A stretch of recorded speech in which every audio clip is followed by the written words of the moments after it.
बिस्मिल्लाहिर्रहमानिर्रहीम। शुरू अल्लाह के नाम से जो बड़ा मेहरबान निहायत रहम करने वाला है। अस्सलाम वालेकुम। मेरा नाम खुरम शहजाद सियाल है और आप देख रहे हैं मल्टी मैथमेटिक्स का चैनल। और इस चैनल पर इस वीडियो को जो हम अपलोड कर रहे हैं इसका ताल्लुक़ CSS की क्लास से है। और CSS के हवाले से जो टॉपिक इस लेक्चर में डिस्कस होने जा रहा है वो जनरल एबिलिटी का टॉपिक है। और डियर स्टूडेंट्स, आपको पता है कि हमने ये पास्ट पेपर्स की सीरीज़ शुरू की हुई है और इस लेक्चर के अंदर पास्ट पेपर 2020 जो है वो मैं डिस्कस करने जा रहा हूँ। और क्वेश्चन नंबर 7 इस लेक्चर में मैंने डिस्कस करना है। क्वेश्चन नंबर 6 इससे प्रीवियस लेक्चर में डिस्कस हो चुका हुआ है। आप प्लेलिस्ट के अंदर बड़ी आसानी से बड़ी आराम से अपने तमाम जो क्वेश्चंस हैं वो तरतीब से रखे हुए हैं वो देख सकते हैं। मैं चाहूँगा कि आप प्ले लिस्ट को फॉलो करें। प्ले लिस्ट के अंदर जाकर अपने सारे लेक्चर जो हैं वो आपके 2016 से ऑनवर्ड अब तक जितने भी पेपर हो चुके हुए हैं CSS के, उन सब के जनरल एबिलिटी का जो सोल्यूशन है वो मौजूद है। बाकी इस चैनल पर हम FSC मैथमेटिक्स जो है वो भी डिस्कस करते हैं और 9th-10th को भी मैं डिस्कस करता हूं। तो काइंडली आप लोगों से रिक्वेस्ट है कि अगर आप लोगों ने खुद भी ये चैनल सब्सक्राइब नहीं किया हुआ तो काइंडली खुद भी चैनल को सब्सक्राइब कर दीजिए और बेल के लगे आइकन को साथ प्रेस करके ऑल नोटिफिकेशन ऑन कर दीजिए ताकि आपको आने वाले जो नए लेक्चर्स हैं उनके नोटिफिकेशन डियर स्टूडेंट्स मिलते रहें। और दूसरी ये बात है कि आपके अगर कुछ छोटे कज़न्स भाई या कोई रिलेटिव्स या फ्रेंड्स या जो भी आपके इर्द गिर्द आपके साथ लिंक में हैं वो अगर FSC कर रहे हैं, उनको FSC के मैथ में कोई प्रॉब्लम हो रही है, कोई डिज़र्विंग बच्चियां हैं मतलब जो छोड़ने लेने की परेशानी है, या जिनको मतलब कोई माजूर बच्चे हैं जिनको कोई छोड़ने लेने वाला नहीं है, या जिनके पास पैसों का मसला है वो फीस नहीं अफोर्ड अकेडमीज़ की कर सकते, तो उन लोगों के साथ लाजमी इस चैनल को शेयर कीजिए।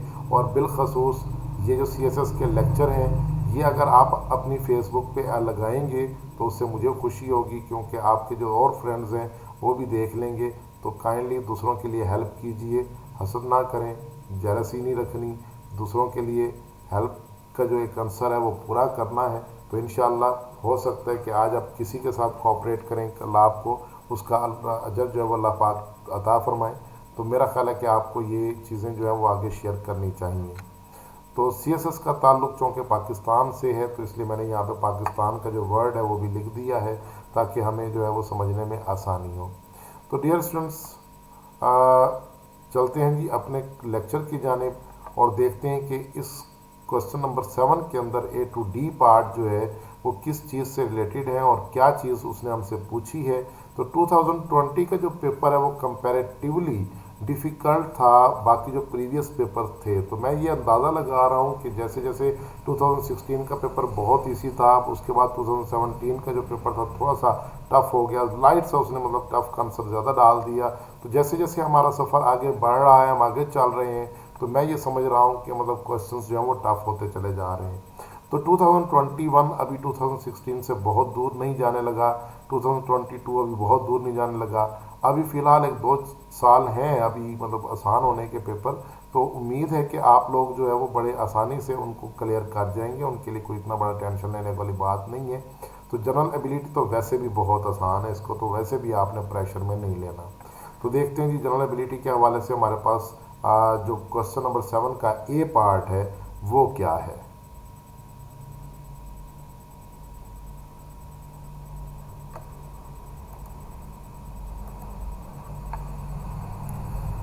जी बच्चों, बहुत सारी स्टेटमेंट खुल गई है, ये अच्छी खासी लेंथी स्टेटमेंट है। अच्छा, इस स्टेटमेंट का जो ताल्लुक है वो एनालिटिकल रीजनिंग के साथ है।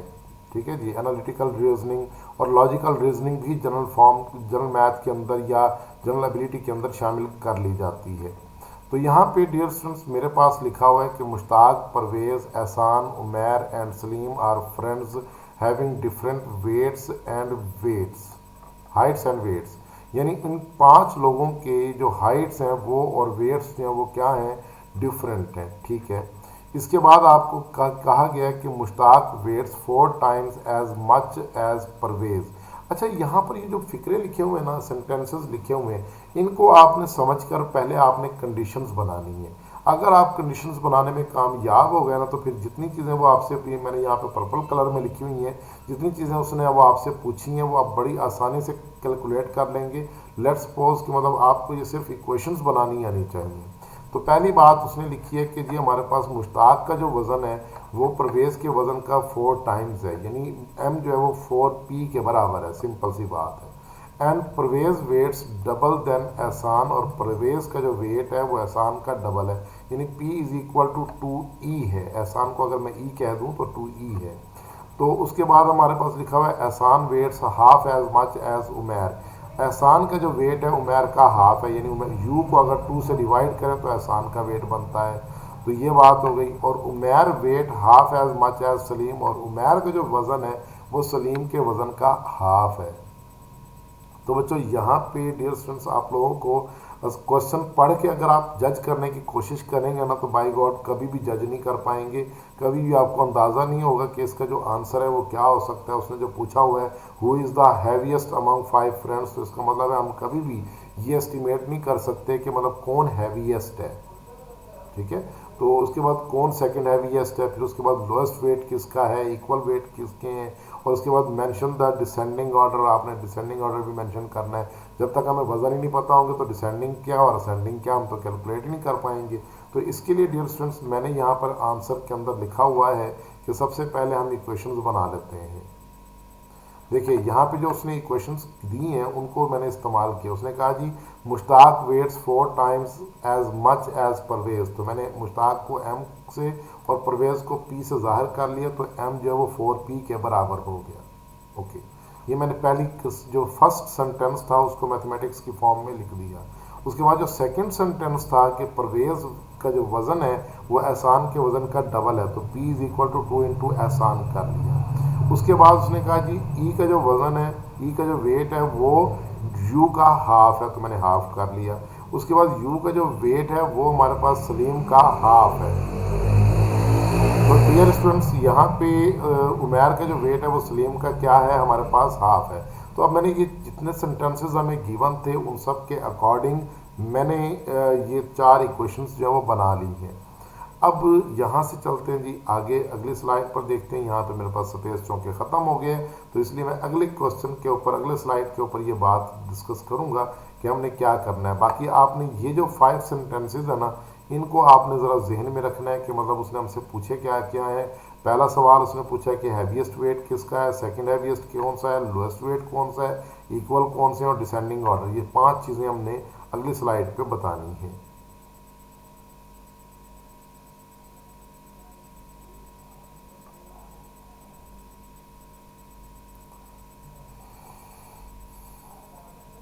जी जनाब, ये हमारे पास लिखा हुआ है, ये वही क्वेश्चन जो मैंने पहले लिखी हैं ये आपको समझा दी, दोबारा मैंने यहाँ पे लिख दी ताकि कैलकुलेट करने में हमें आसानी हो।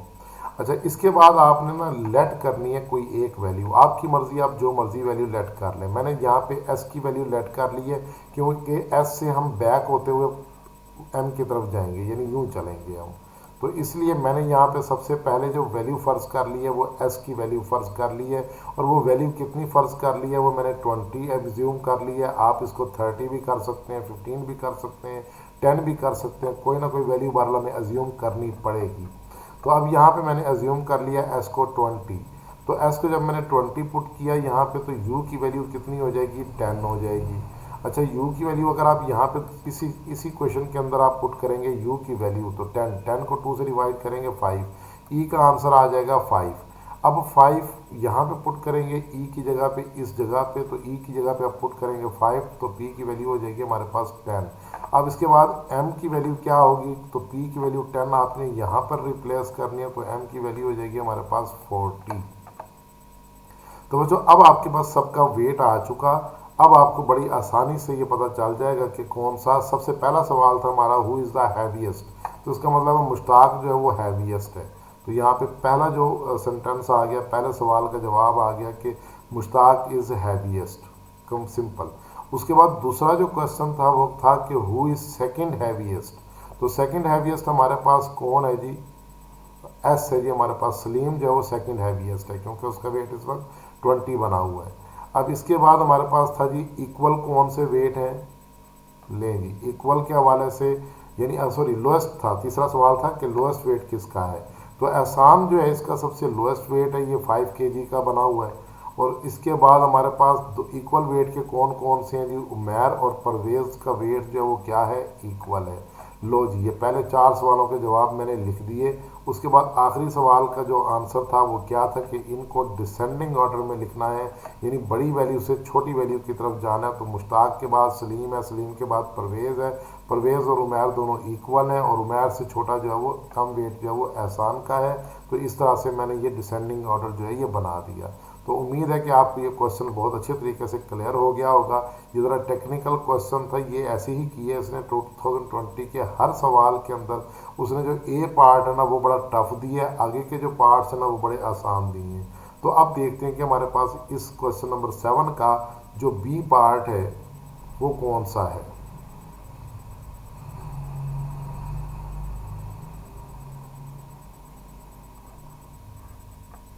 जी जनाब, बहुत आसान सा क्वेश्चन है ये हमारे पास। इसमें देखें लिखता है, a farmer needs to build a boundary wall around his farm. अपने फॉर्म के गिर्द उसने बाउंड्री वॉल बनाना है। If the area of the farm is 484 square metre. अगर उसके फॉर्म का जो एरिया वो 484 स्क्वायर मीटर है, what will be the total area of the walls of it 2 meters high on 3 sides and 3 meter long, 3 meter high on one side।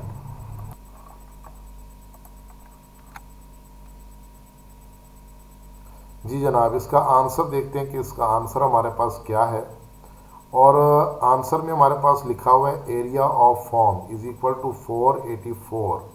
तो इसका मतलब है साइड का स्क्वायर जो है वो 484 हो जाएगा, और उसके बाद टेकिंग स्क्वायर रूट, हमने क्या करना है, स्क्वायर रूट लेना है जी।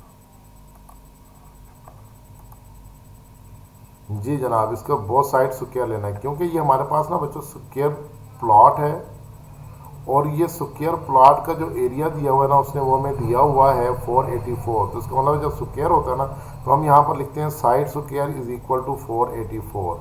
तो अगले स्टेप में मैंने क्या करना है, मतलब बहुत साइड मैंने स्क्वायर रूट ले लिया, और स्क्वायर रूट लेने से मुझे एक साइड की जो लेंथ हासिल हुई है वो 22 मीटर लेंथ हासिल हुई है। ये पॉइंट आप लोगों ने ज़रा जहन में रखना है कि एक साइड की लेंथ जो है वो 22 मीटर है।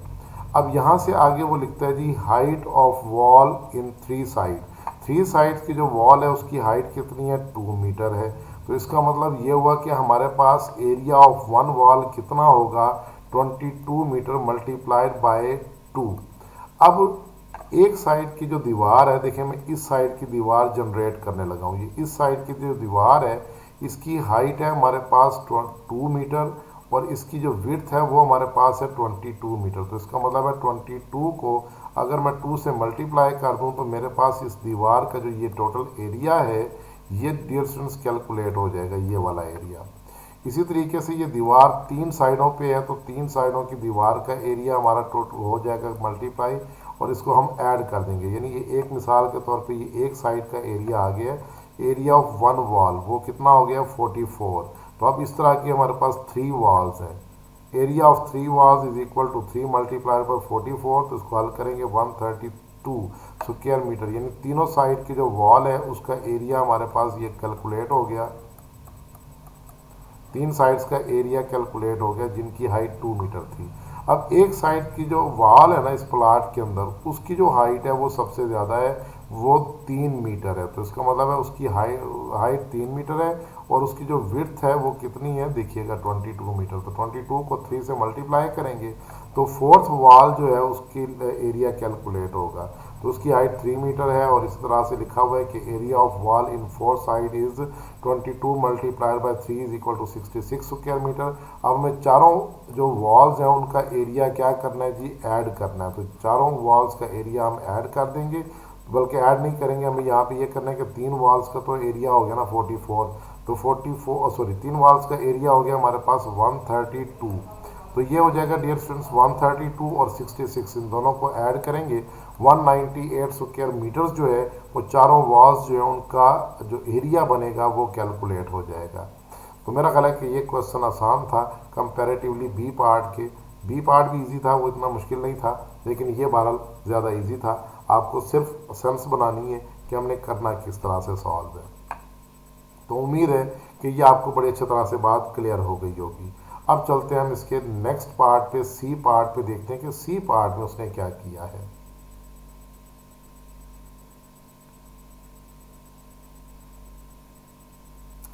जी डियर स्टूडेंट्स, सी पार्ट में हमारे पास लिखा हुआ है 5 girls ABCDE and 4 boys WXYZ have to go to a trip in 3 cars, car 1, car 2 and car 3.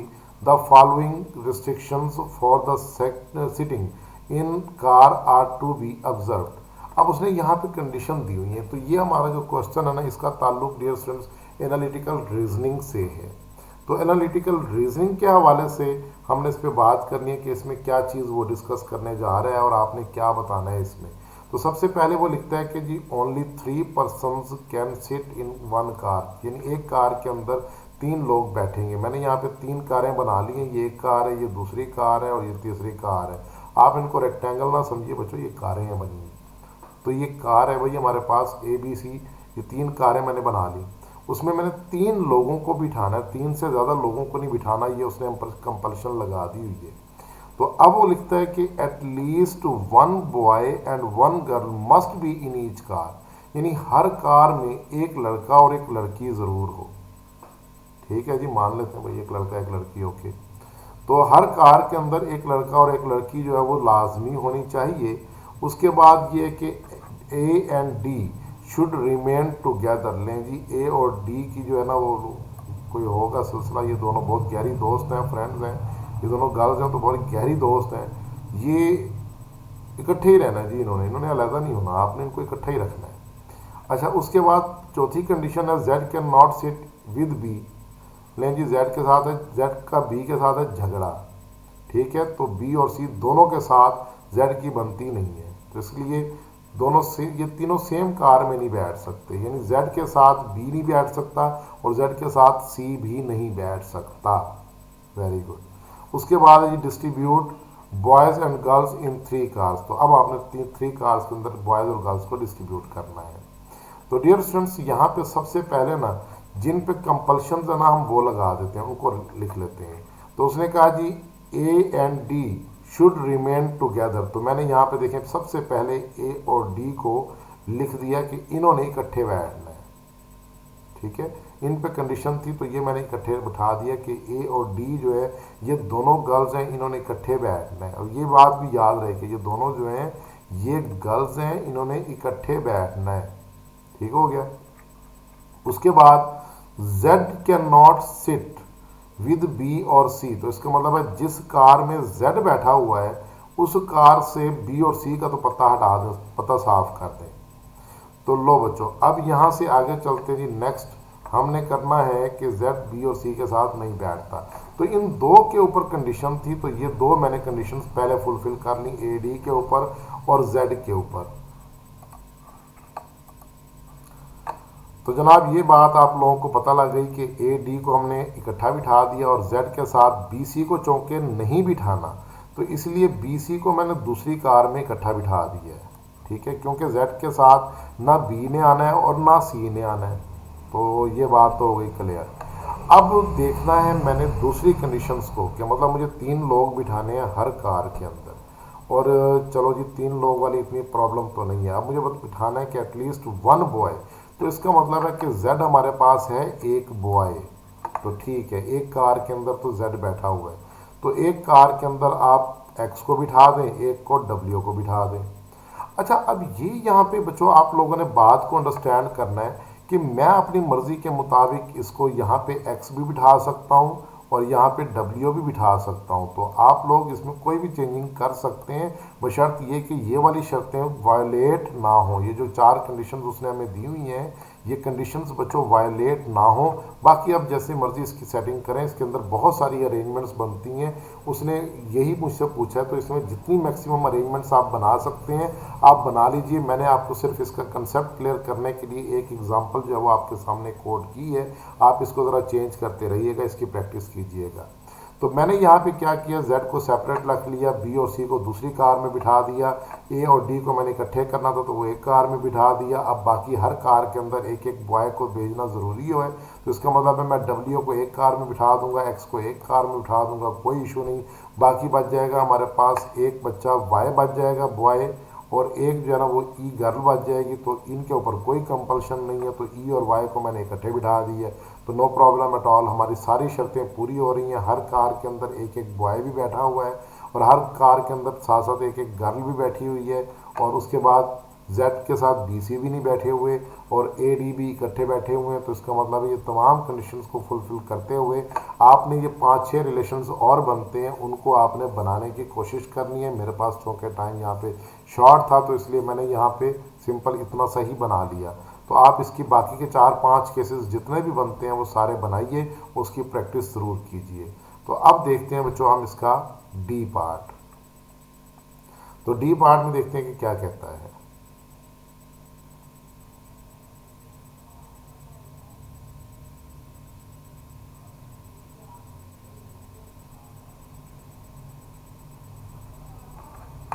जी 2020 के पेपर में डियर स्टूडेंट्स ये तो एक कंफर्म सी बात है कि उसने कोई ऐसा कोई थ्योरी वाला बंदा था जिसने भी पेपर बनाया, माशाल्लाह, अल्लाह उसे खुश रखे। मतलब कोई ऐसा कोई थ्योरी वाला बंदा था, उसने मतलब कुछ देखा नहीं कि मैं जनरल एबिलिटी से क्वेश्चन बना रहा हूँ और मैं दे क्या रहा हूँ, मैं पूछ क्या रहा हूँ और करना क्या है। मतलब अजीब सी चीज़ें उसने पूछी हैं। और यहाँ पे वो लिखता है जी व्हाट आर सोशल स्किल्स। अब यहाँ पे सोशल स्किल्स का क्या काम है जनरल एबिलिटी में, मुझे नहीं इस बात की समझ आई। बहरहाल उसने अब पेपर में दिया है तो जाहिर बात है करना तो है, तो कुछ ना कुछ तो आपको अपनी तरफ से लिखना ही है। तो कहते हैं जी सोशल स्किल जो है, मैंने इस पर बड़ा सर्च किया, मैंने बड़ा ढूंढा नेट के ऊपर, मैं कहा यार मैथ की कोई बात ही नहीं इसके अंदर, तो ये कौन सा पॉइंट है जिसके ऊपर बात हो रही है। तो सोशल स्किल के हवाले से उसने बात की कि सोशल स्किल क्या है। असूलन ये वैसे इंग्लिश का टॉपिक बनता है, तो इंग्लिश के जो लोग हैं वो इसको ज़्यादा अच्छे तरीके से एक्सप्लेन कर सकते हैं। तो यहाँ पर लिखता है जी what are social skills, describe your 4 cases या 4 causes of weak social skills. यानी वीक सोशल स्किल्स के जो 4 कॉजेज हैं वो भी आपने बयान करने हैं। बहरहाल टॉपिक तो ये इंग्लिश का था, यहाँ पे आ गया, मैंने भी इसको पढ़ा, मैंने भी इसके ऊपर सर्च किया, मुझे भी मज़ा आया और मुझे भी अच्छा लगा ये क्वेश्चन कि चलो मेरे इल्म में भी कुछ ना कुछ थोड़ा सा इजाफा हुआ। बहरहाल आप लोग भी मज़ीद सर्च कीजिएगा, देखिएगा इसका आंसर मज़ीद क्या आप लोगों को मिल सकता है। जी जनाब, यहाँ पर देखिए लिखा हुआ है social skills are the skills we use to communicate. यानी सोशल स्किल्स क्या है, वो स्किल्स हैं जिनको हम कम्युनिकेट करने के लिए, एक दूसरे के साथ इंटरेक्ट करने के लिए इस्तेमाल करते हैं with each other both verbally and non verbally. अब वर्बली में तो वो है जो हम बोल रहे होते हैं और नॉन वर्बली में वो बॉडी लैंग्वेजेस जो है वो शामिल हो जाती हैं। थ्रू गेस्चर, मतलब हम अपने गेस्चर देते हैं, अपना स्टाइल देते हैं, बॉडी लैंग्वेज हो जाती है इसमें शामिल, एंड आवर पर्सनल अपीयरेंस हो जाती है। तो ये सारी बातें इस्तेमाल होती हैं सोशल स्किल्स के अंदर। उसके बाद नेक्स्ट वो लिखता है कि human beings are sociable creatures and we have developed many ways to communicate our messages thoughts and feelings with others. तो मतलब सारी बात है, हमने अपनी फीलिंग्स, थॉट्स और जो हमारे मैसेजेस हैं वो दूसरों तक कम्युनिकेट करने के हमने बहुत सारे ज़राए बना रखे हुए हैं। तो अब उसमें यहाँ से आगे वो लिखता है, इसके आगे बहुत सारी डिटेल आप भी लिखना चाहें तो जितनी मर्जी। आप तो माशाल्लाह CSS के स्टूडेंट्स हैं, CSS के तो जो बच्चे होते हैं वो वैसे बड़े मेहनती होते हैं, मतलब इंग्लिश के हवाले से उनकी बड़ी कमांड होती है, तो वो कर लेते हैं, इस पर बड़ा अच्छा सा कंट्रोल कर लेते हैं, काम कर लेते हैं। तो यहाँ पर देखिए मैंने सिंपल सी कुछ डेफिनेशंस लिख दी हैं, कुछ जगह को फिलअप करने की बात समझ लें। ये मतलब सिंपल मेन थीम जो था वो मैंने लिखा, क्योंकि 5 नंबर का सवाल है, मुझे नहीं समझ आती कि 5 नंबर में इससे ज़्यादा कुछ लिखना चाहिए। तो यहाँ पे वो लिखता है जी ट्रबल विद सेल्फ कंट्रोल। उसके बाद नेक्स्ट हमारे पास जो वीक एरियाज है वो बता रहे हैं, कम्युनिकेशन डिफ़िकल्टीज़। और उसके बाद नेक्स्ट पॉइंट लैंग्वेज बैरियर्स हैं। उसके बाद नेक्स्ट हमारे पास है जी mental health issues like anxiety and depression वगैरह। तो इस तरह की जो चीज़ें हैं वो इसके अंदर वो लिखी हुई हैं। तो उसने चूँकि 4 कॉजेज़ पूछी थी तो मैंने भी 4 कॉजेज़ ही ढूंढ ढांड के कहीं से लिख दी हैं। बहरहाल उम्मीद है कि आप इससे ज़्यादा अच्छा एक्सप्लेन कर सकते हैं। मैंने एक्सप्लेन करने की कोशिश की है। मैं चूँकि मैथमेटिक्स का टीचर हूँ, मैं इंग्लिश का टीचर नहीं हूँ, लिटरेचर का टीचर नहीं हूँ, तो ज़ाहिर बात है मुझे नहीं मालूम कि मतलब इसमें मज़ीद क्या बेहतरी लाई जा सकती है, तो मैंने बस जगह फिलअप की है। तो उम्मीद है कि आप लोग भी इससे अच्छी तरीके से जगह फिलअप कर लेंगे सर्च सर्च करके। तो उम्मीद है कि आपको बात समझ भी आ गई होगी और लेक्चर भी अच्छा लगा होगा। तो काइंडली अगर लेक्चर अच्छा लगे तो उसको लाइक कर दीजिए, और चैनल को अगर अभी तक सब्सक्राइब नहीं किया तो काइंडली, अब तो मेरी इस कोशिश के ऊपर हक बनता है कि चैनल को सब्सक्राइब कर दीजिए, और काइंडली काइंडली इसका जो लिंक है वो अपने दोस्तों के साथ ज़रूर शेयर कीजिए। तो इंशाल्लाह नेक्स्ट लेक्चर में डियर स्टूडेंट्स आपसे मुलाकात होगी। अच्छा, मैंने यहाँ पे वैसे पाँचवा भी लिखा हुआ था, मुझे पता नहीं था, मैंने अभी स्क्रॉल किया है तो मुझे अभी नज़र आ गया। तो ये पाँचवा भी आप नोट कर लें। तो चलें जी, इस लेक्चर को हम यहीं पे ख़त्म करते हैं, और नेक्स्ट हमारा जो है लेक्चर वो क्वेश्चन नंबर 8 होगा पेपर 2020 का। उम्मीद है कि आप उसका वेट करेंगे, और वेट करते हुए आपको ये एहसास होना चाहिए कि मतलब कैसे वेट करना है। तो वेट करने के लिए बेल को प्रेस कर दें, घंटा बजा दें ज़रा, ताकि जो है वो आपको उसका नोटिफिकेशन मौसूल हो। तो इंशाल्लाह नेक्स्ट लेक्चर में मुलाकात होगी, तब तक के लिए इजाज़त देंगे। अल्लाह हाफिज़।